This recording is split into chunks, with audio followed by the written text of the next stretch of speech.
So today we get to venture into the wonderful world of kinematic equations. And I know that we're not quite to the kinematics framing that I asked you to take out, but these four kinematic equations we need to become very familiar with because we are going to use them every day from here until Thanksgiving break. Okay? Or at least some iteration of these four equations. You will notice there are four kinematic equations. There are a total of 5 variables.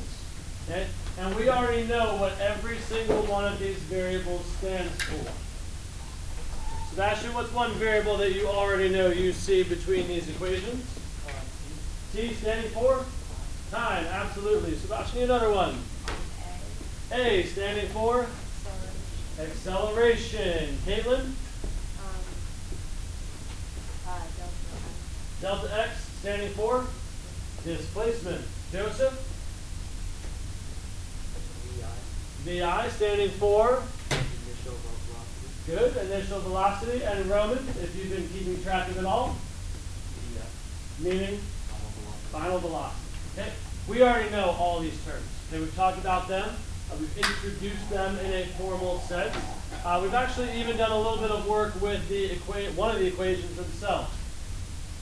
Before we introduce it, you have to know these equations by next class. Okay? I wish there was a way that I could just say, oh, here's some sort of mnemonic way to remember the 4 kinematic equations. There simply just isn't. Okay? Now, I do need to state, okay, there are, depending on where you look online, some people might use some different subscripts for other things, and that's okay. Okay, but these 4 equations, and these are the subscripts and the way in which we'll use them in the context of this class, it's just what we need to know. So we need to know that VF equals VI plus AT. You need to know VF squared equals VI squared plus 2A delta X. I know there's 2 that start with delta X, but you need to know delta X equals 1/2 VI plus VF all times T. And you absolutely need to know delta X equals VIT plus 1/2 AT squared. Are there lots of squareds and halves and subscripts and other stuff? Yes, I understand that. What you do to memorize it, I will leave up to you. But we just need to know them because we are going to use them on a daily basis. Not only that, if you couldn't tell by now, you don't get an equation sheet on tests or quizzes. You need to know them for that anyway. Okay, so we might as well start at this point doing that. I do need to put one little caveat in before we move on because I feel like those of you that are going deep down the rabbit hole in thought, these equations only apply to situations where we have constant acceleration. Remember how we were just talking a little earlier in class about like the velocity versus time graphs? If we see a curve on those would not be constant acceleration graphs. That would change the acceleration, then we can't do simple algebra to break certain things down. It's not that those situations that we can't do anything about, it's just that we're going to start with our understanding here and then we'll build towards the more complex. Okay? So, now that we'll get into the framing, I need you to assure me something, please. Do not work ahead on this framing routine. Do not write anything down until we are putting it up on the board. Can we agree to that? Thank you. Okay?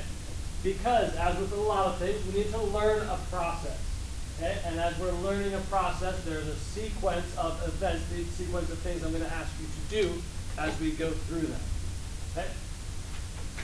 To date, most of the things we've done have been pretty prescriptive from the sense of, okay, average velocity, what do? The average velocity equation. Okay? When we go ahead and we're going to find acceleration, we go and find it based on what I've given you so far. Where we're going to go is that we are going to go into places where we may have multiple equations that we could use. We have to then determine what should we use. And that's what part of what this framing is going to do for us. We're going to try to figure out the thought process as to how we go ahead and select the correct equation to use. So look at the first kinematic equation. VF equals VI plus AT. I know it's stated directly for you on what's in front of you. What variable is missing from that equation? Delta X, our displacement. So could we use that for a problem where we're asked to solve for displacement or that information is given? Probably not. Okay? Well, we know if we're asked to solve for displacement, well, we can't use that because that does not have displacement in it. Maybe there's some extra information in it, but more than likely, if we're given information about displacement, we're going to need different equations to use. Down below, I've given you a data table.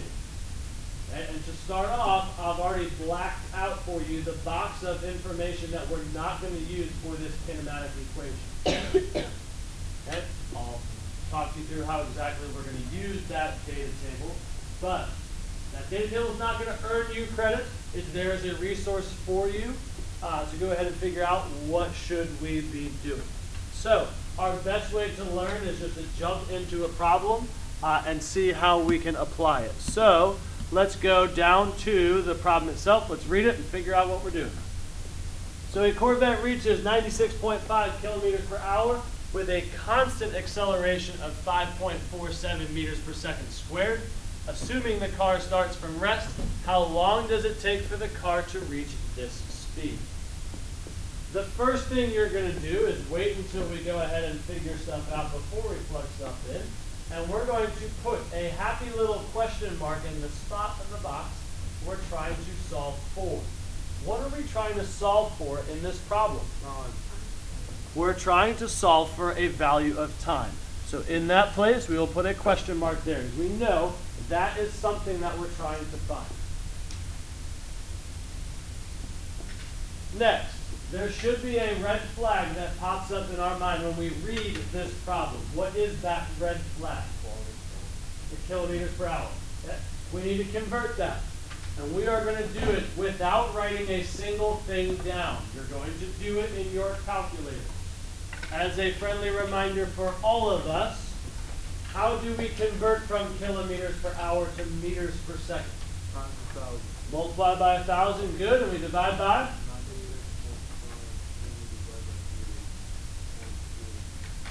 3,600. Okay? So we multiply by 1,000, we divide by 3,600. And Sebastian, while we're here, what do we get as a value for that? Good. When we round to the thousandth place, we get 26.806. Now, hold on a second. Where does that go in our data table? It is the final. Okay, so we'll go ahead and put our 26.806 there. We do not put in any units because it is assumed if it's in that data table, it's already in proper SI units. And now go ahead and give me one other piece of information we know we can put into our data table. And it is? Good. 5.47 meters per second squared, so the 5.47 goes in our table. Okay, one more thing that I know we should be able to put in. Jason, what is that? It's? How do you know? Absolutely. It starts from rest. And please use context clues with that. It starts from rest, so that's going to be our initial velocity. There might be situations where something comes to rest. If it comes to rest, where are we going to put that 0 then? Be fine. Okay? So just use our context clues with that. All right. So that's step number 1. Fill in this data table, especially early on, to help you organize the information. Now, if this were any other problem outside of this framing, that delta x box would be completely blank. Now, are we asked in this problem to solve for displacement? No. Okay? So what you would do is you would go to this box and you would put an X through it to show that, well, we don't have that information. We're not asked to solve for it. And that is going to help you to figure out what equation do we use. Now, in this framing, it's pretty easy because obviously I've organized everything as a nice little happy column for you. But if we didn't have that set up for us, we would have 4 equations to choose from. So what equation do we use? We use the one that doesn't have displacement in it, which is the first kinematic equation, Vf equals Vi plus kT. Okay, trivia question that you should know the answer to by now. What is the first thing that you earn credit for on a word problem in physics class? The equation. That was my follow-up. What do you earn credit for? The rearranged equation that we are going to use. Okay? So, let's do this together and let's do it in our heads. What are we solving for? T. So we need a T equals equation. What is that going to be? Be careful. Okay? Divided by. Okay? So T equals V final minus V initial all over A. Now that we've done all the legwork to get this information in the table in the proper SI units, now our job is easy. Okay? Now we just go ahead and pluggy chuggy. Okay? V final is our 26.806 minus 0 all over our rate of acceleration in 5.47. And by the way, for those of you that are seeing this, a lot like some of our other substitution, when we have multiple things in a numerator or multiple things in a denominator, or both, I would like for you to use parentheses to surround your entire numerator or your entire denominator. Well, I know this one is a minus 0, so the numerator piece becomes pretty easy, but let's get into good practice. Will, when you get it, let us know what your response is going to be for our value of time. Okay, 4.901 seconds is Will's response. By show of hands, how many of you would agree with it? I certainly do. Okay, and our check that we always make with things, is that a reasonable answer? By the way, for those that don't know what 96.5 kilometers per hour is, that's 60 miles per hour in kilometers per hour. So effectively, we're doing a 0 to 60 for a sports car in 4.9 seconds. Is that reasonable? Yeah, absolutely. Now, before we march on to the next problem, I do need to state these kinematic equations can be rearranged for any variable that we need to solve for. We're not always going to be solving for time. There are going to be some instances we may have to solve for V final. Well, if you have it memorized that way, it makes it pretty easy. And we may have to solve for acceleration. For those of you that are good at doing mental algebra, we've already seen the acceleration equation as the rearranged version of this, where acceleration equals V final minus V initial all over time.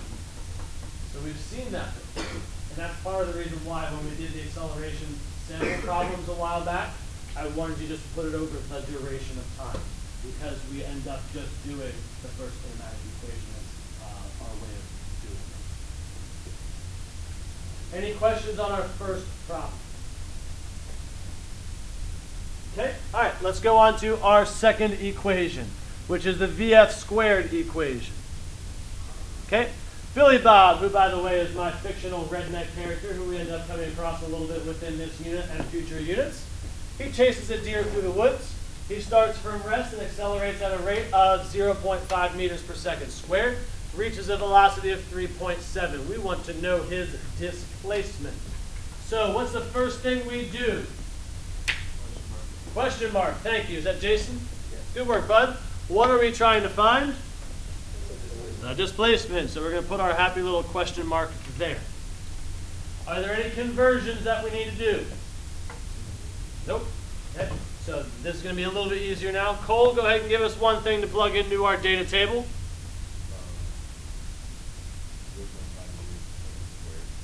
4. Good. Okay. We have our 0.5 for our rate of acceleration. Eve, something else to go into our data table?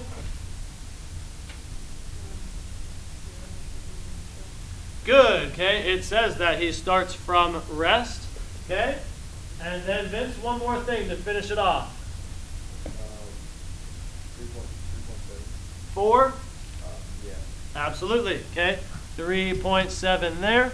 And do know that in this problem, what I'm asking you to do right now, okay, we should be putting an X through time. Why? We're not given any information about time. We're not asked to solve for time, so it is not necessary for solving this problem. Now, question?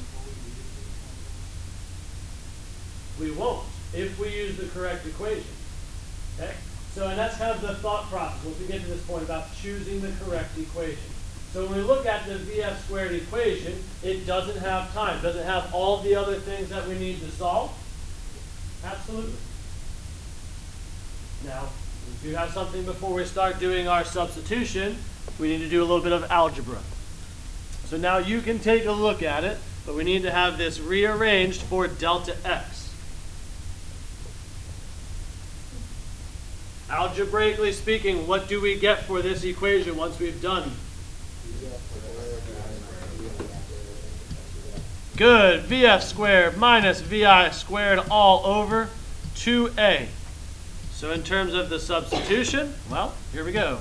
3.7 squared minus 0 squared, all in parentheses, all over 2 times 0.5, which I know, maybe because I reverse engineered this problem, that's going to make the calculation of this very easy. Okay? But if we go ahead and again, we do our job up front, we set everything up properly, we should be good with the remainder of the problem. Okay, so let's go ahead and calculate what Billy's displacement is going to be. What was rather instantaneous? What was it? 13.69 meters. Does that make sense for the situation? Yeah. It's not like he's running fractions of a millimeter or very large distances. Okay, based off what we have, that will suffice for it. Seem like we're starting to get the hang of it? Good. What I'd like for you to do is to go ahead and do the remaining two on your own, and then we will review it. So let's just take a couple minutes and we will do that.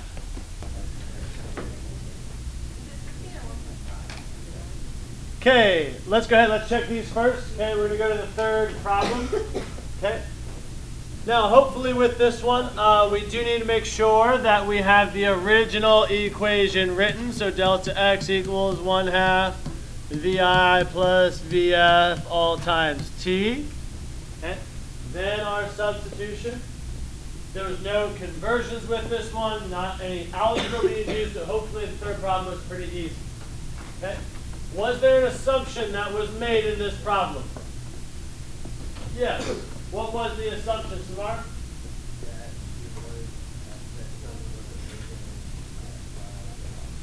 Absolutely. We should safely assume that she was not chucked out of a moving vehicle.